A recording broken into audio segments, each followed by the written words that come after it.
Welcome back, guys. This is Power Surge here, and today's episode is just a little talk. As of recently, I've come to a very, very weird conclusion about life.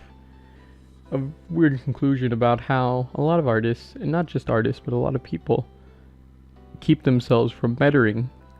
It has to do a lot with self-doubt. A general overlook of self-doubt is really, doubting yourself. It's going to keep you from reaching your full potential because you're going to keep on looking at certain things and think to yourself, this doesn't look too good. I'm not doing my best, even when you are doing your best. At least that's the way I see it. Now, why I believe this keeps people from becoming better as artists and just people in general, better people in general, is that when you have that self-doubt there, and I used to do this a lot, when that self-doubt is there, it keeps you from really pushing yourself to do better. Now, let me tell you guys a bit of a story. And this story involves me from freshman year to all the way to now, because I'm still a senior in this cruel, wretched world.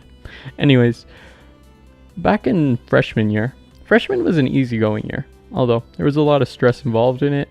Not too much, but it was pretty easygoing. That said, a lot of my art at the time, I believed, was pretty amazing. Like, you had some characters that I took from then, put them now, and they look pretty great.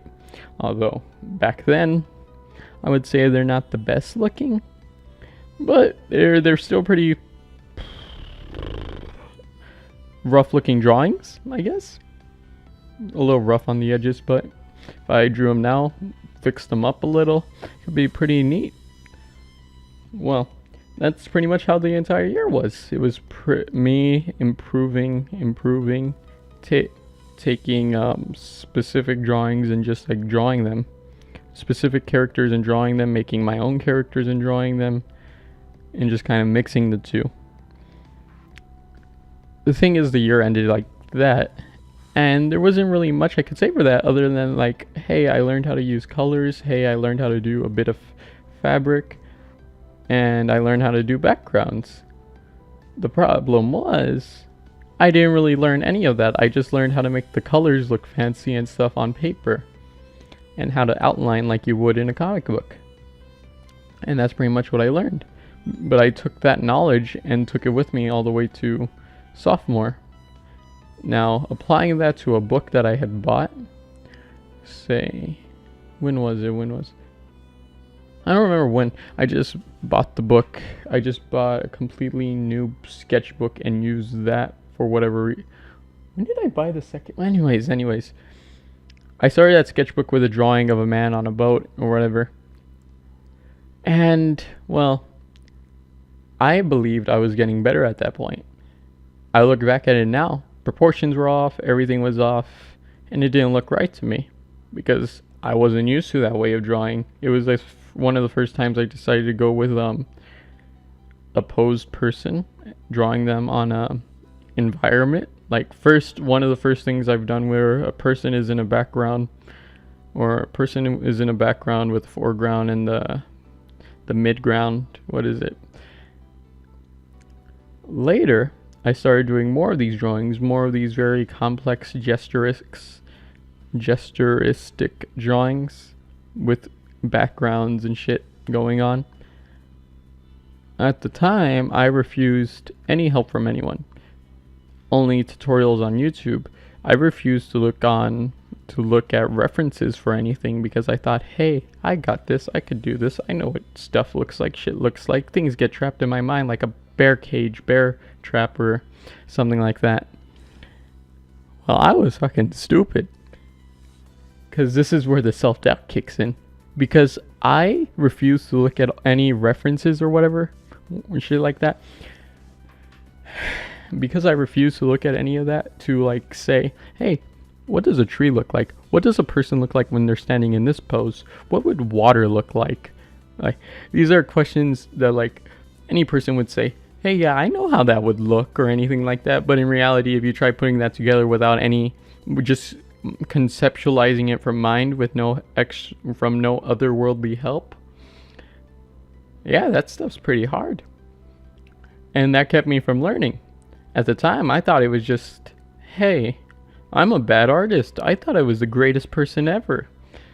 And a lot of dumb stuff like that. And this persisted and even got worse because after I made this one drawing, which was like this realistic looking woman who had all these demons behind her, a lot of those drawings after that I made more and more complex with added detail, unnecessary detail, practically just like spewing ideas all over the board. After that, a lot of them just started going unfinished. I never finished a lot of the drawings because I decided, you know what, if I can't do this for crap, I shouldn't even finish it. It's like, if I can't draw the hands, why even finish it? If I can't draw the body, why even finish it? If I can't draw the legs, why even finish it? And it's like a lot of that self-doubt. And a lot of this would have been simplified. A lot of this wouldn't even be a problem. And I decided, hey, maybe I should look up some stuff just to make sure I know what I'm drawing. And that would have been the solution to the problem. The thing is, I was stubborn. I wouldn't look for help. I would do it on my own. And this continues through the year, to the summer, partly through junior year until roughly halfway through junior year, I had an epiphany. I decided to stop being sorry for myself and do something about it.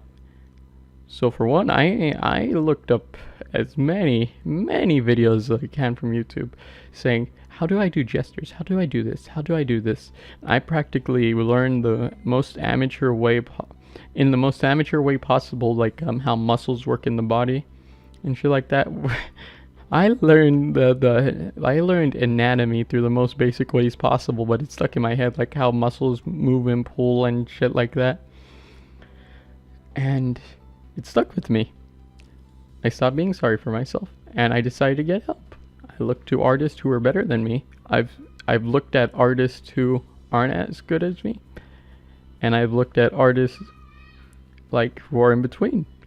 Like I looked at the best, below, and around the same area I am.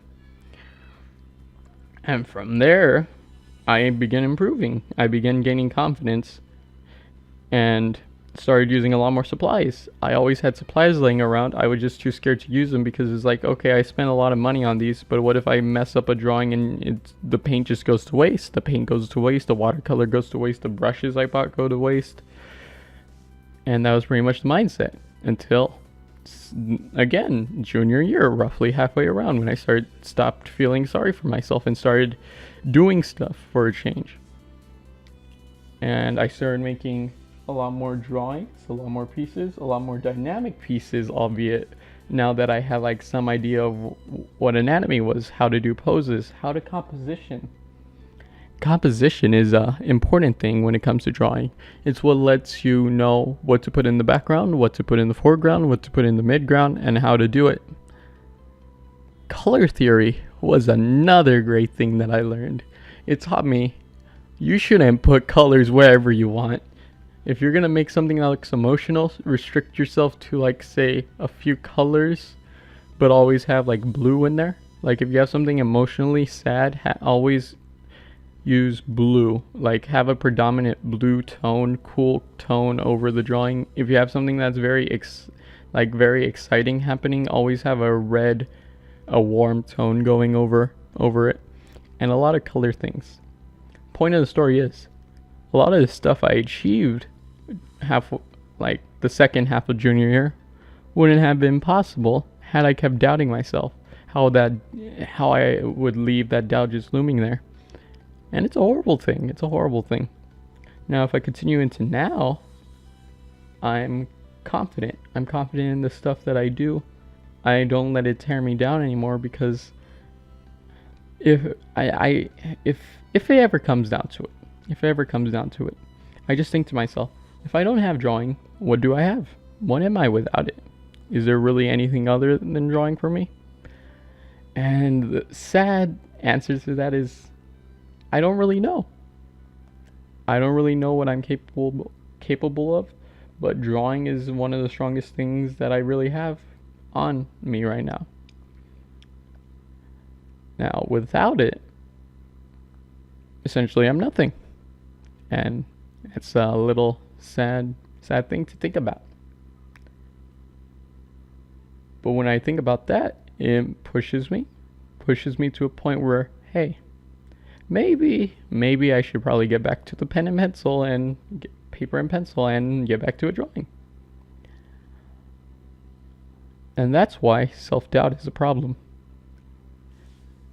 Not essentially because of the story, but self-doubt is a problem because it keeps us from achieving our full potential.